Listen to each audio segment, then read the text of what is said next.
কালকে সন্ধেবেলা মা রোল বানিয়েছিল বাড়িতে, তাই ভাবলাম যে তোমাদের সাথে একটা ছোট্ট ভিডিও শেয়ার করি। প্রথমেই মা রোল বানাবে বলে ওদিকে দেখো ময়দাটাকে ভালো করে মেখে নিয়েছে, আর বোন ওইদিকে শসা, গাজর, পেঁয়াজ যা যা লাগে সেগুলো সব কিছু কেটে রেডি করে নিয়েছে। আরেকদিকে বোন মাংসগুলোকে তরকারির মতন করে নিচ্ছিল। দেখো বাবা ডিম, বাদাম যা যা লাগে সব কিছু নিয়ে চলে এসেছে। বোন যখন মাংসটা কষাচ্ছিল বোনকে বললাম এক পিস দিয়ে টেস্ট করে দেখি, এই জন্য দেখো বোন এক পিস দিল। খেতে কিন্তু বেশ ভালোই হয়েছিল।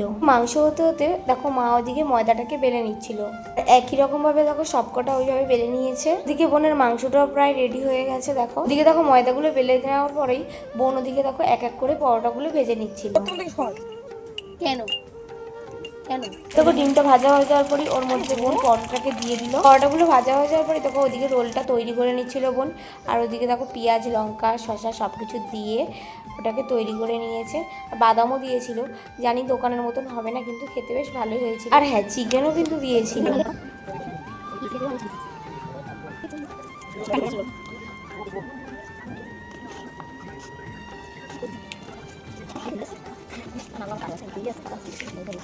রোলটা বানিয়ে নেই বোন প্রথমে বাবাকে দিয়েছিল। বাবা তো প্রথমেই বললো হেভি হয়েছে।